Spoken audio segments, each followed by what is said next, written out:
बड़ी खबरों का।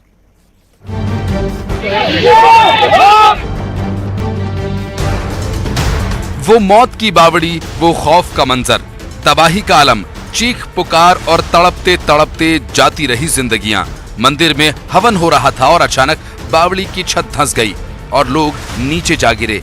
आसपास के फर्श भी धंस गए और बावड़ी, जिसकी गहराई करीब 40 फीट बताई जा रही है, जिसमें पानी भरा हुआ था और गुप्त अंधेरा था, पानी और गहराई जिसमें जिंदगियां निगल ली गईं। इंदौर के बेलेश्वर महादेव झूलेलाल मंदिर में हादसे में 36 लोगों की जान चली गई। सेना के जवानों ने आधी रात को मोर्चा संभाला। रात भर रेस्क्यू ऑपरेशन चलता रहा। जवान शव निकालते रहे, जिन्हें एमवाई अस्पताल भेजा गया। इधर प्रदेश के मुख्यमंत्री शिवराज सिंह चौहान ने घटना पर लगातार नजर बनाए रखी। खुद घायलों से मिलने अस्पताल पहुंचे। मुख्यमंत्री ने घटनास्थल का भी जायजा लिया। सीएम ने कहा कि इस दुख की घड़ी में वे पीड़ित परिजनों के साथ हैं। मृतकों के परिजनों को 5-5 लाख और घायलों को 50-50 हजार रुपए की सहायता राशि देने की घोषणा की गई है। पीएम राहत कोष से भी मदद का ऐलान किया गया। हादसे की जांच के निर्देश दिए गए हैं।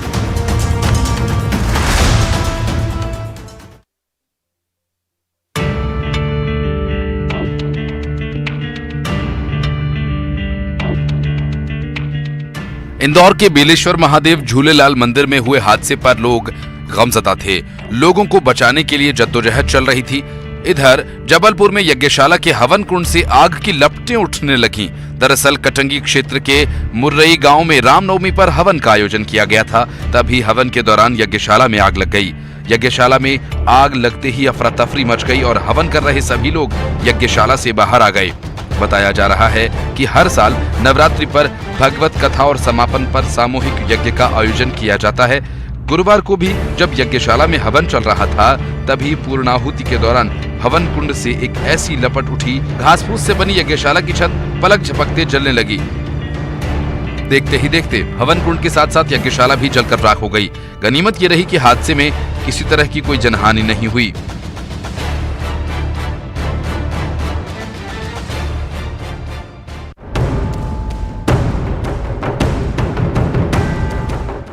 कार की मौत वाली रफ्तार, कई वाहनों में टक्कर और हवा में उछले लोग।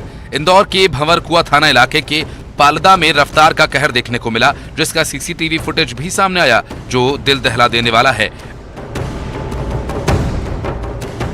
वीडियो में दिख रहा है कि एक तेज रफ्तार कार ने सबसे पहले एक बाइक सवार को टक्कर मारी। युवक बाइक समेत काफी ऊपर उछलकर गिरा। कार ने दूसरे वाहनों और लोगों को भी अपनी चपेट में ले लिया। इनमें कई लोगों को गंभीर चोट आई है। हादसे में 2 लोगों की मौत हो गई, कई घायल हुए। हादसे के बाद मौके पर अफरा तफरी मच गई। भीड़ ने ड्राइवर को पकड़ लिया और उसकी जमकर पिटाई कर दी। वाहन में आग भी लगाने की कोशिश की गई। बताया जा रहा है कि नशे में धुत होकर ड्राइवर गाड़ी चला रहा था और पूरे मामले की जांच की जा रही है।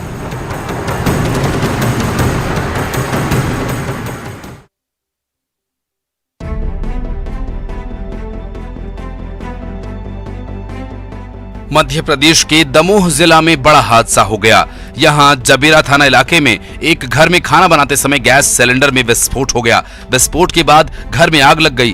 ग्रामीण कुछ समझ पाते इससे पहले पूरा मकान आग की जद में आ चुका था। ग्रामीणों ने तत्काल स्थानीय थाने को इसकी सूचना दी, जिसके बाद पुलिस की टीम मौके पर पहुंची और स्थानीय लोगों की मदद से आग पर काबू पाया जा सका। हादसे में काफी नुकसान हुआ है।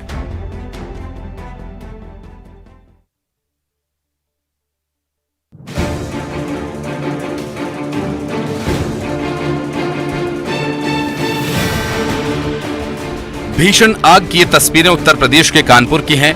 यहां रेडीमेड कपड़ों के बाजार के 4 कॉम्प्लेक्स में भीषण आग लग गई। यहां मौजूद करीब 500 से ज्यादा दुकानों में आग लग गई। हादसा का है।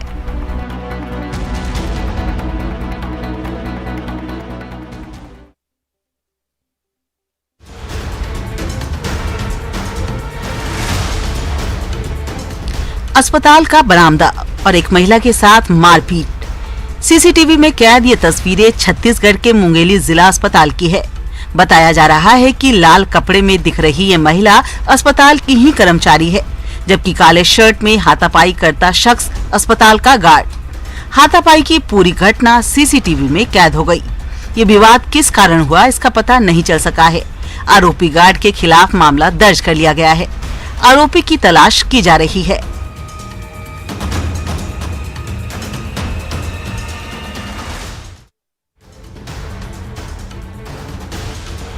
दुर्ग जिले के पाटन में एक पेट्रोल पंप पर कोबरा निकलने से हड़कंप मच गया। पेट्रोल पंप पर एक तरफ फ्यूल भरने के लिए वाहनों की कतार लगी थी, वहीं दूसरी तरफ एकांत एक कमरे में कोबरा फुंकार रहा था। कर्मचारियों को जैसे ही इसकी भनक लगी, तत्काल स्नेक कैचर्स को इसकी जानकारी दी गई। मौके पर पहुंचकर स्नेक कैचर्स राजा कुमार ने बेहद ही सावधानी से करीब 6 फीट लंबे कोबरा का रेस्क्यू किया। तस्वीरें देखिए, कोबरा कैसे फुंकार मार रहा है। वहीं इसे देखने के लिए मौके पर लोगों की भीड़ जुट गई और बाद में कोबरा को सुरक्षित जंगल में छोड़ दिया गया।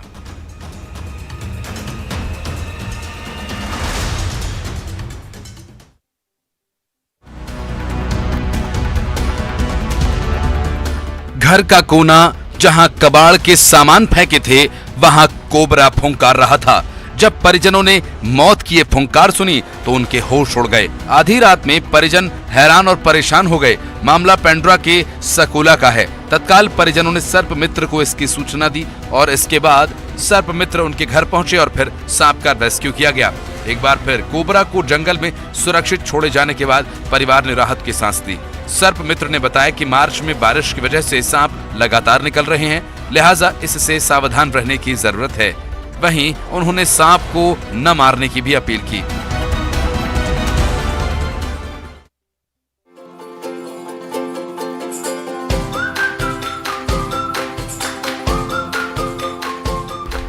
शादी बार बार नहीं होती, सारे शौक मौज पूरे करने होते हैं। लग्जरी गाड़ियों से लेकर तमाम सुविधाएं, क्या क्या नहीं होता बारात में। आपने लंबी लंबी गाड़ियों की कतारें देखी होंगी, लेकिन अब देखिए एक अनोखी बारात जिसमें गाड़ियों का कारवां नहीं है।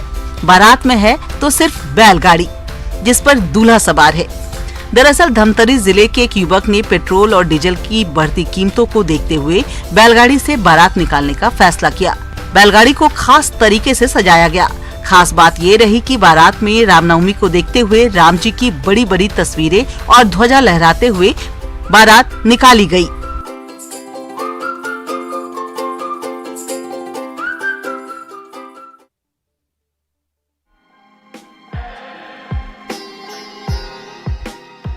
छत्तीसगढ़ में एक बार फिर मौसम ने करवट बदल ली है। सुबह हुई तो आसमान में बादल छाए थे, कहीं गरज चमक के साथ बारिश हुई तो कहीं तेज हवाएं चल रही थीं। धमतरी, सूरजपुर, अंबिकापुर, बलरामपुर के कई इलाकों में बारिश हुई।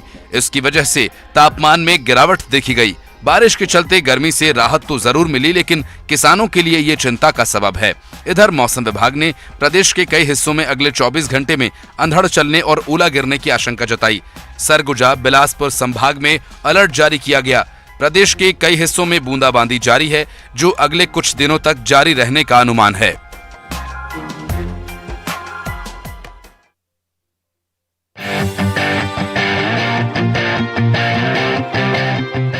मार्शल आर्ट्स की मदद, जुजुत्सु करतब दिखाते खिलाड़ियों की ये तस्वीरें देवास महाराज की स्मृति में नेशनल जुजुत्सु चैंपियनशिप 2023 की है।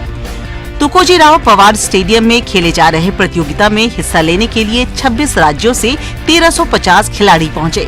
खिलाड़ियों ने अलग अलग वर्गों में अपनी प्रतिभा का प्रदर्शन किया। अब इस चैंपियनशिप का आज समापन होने जा रहा है।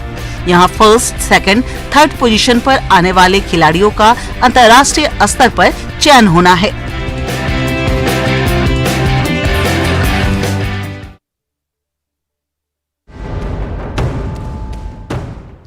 छत्तीसगढ़ के अलग अलग इलाकों में हाथियों का झुंड लगातार विचरण कर रहा है। रायगढ़ के धर्मजयगढ़ वन मंडल में भी हाथी का एक बड़ा झुंड देखा गया। सड़क पार करते हुए किसी ने इनका वीडियो बना लिया। बताया जा रहा है कि इलाके में 25 से ज्यादा हाथी घूम रहे हैं। इस झुंड में हाथी के कई बच्चे भी शामिल हैं। सरिया नाला इलाके की ये तस्वीरें हैं। आसपास आबादी वाले इलाके हैं। अब लोगों को डर ये है कि अगर हाथियों का ये झुंड रिहायशी इलाके की तरफ रुख करता है तो उनकी मुसीबतें बढ़ सकती हैं।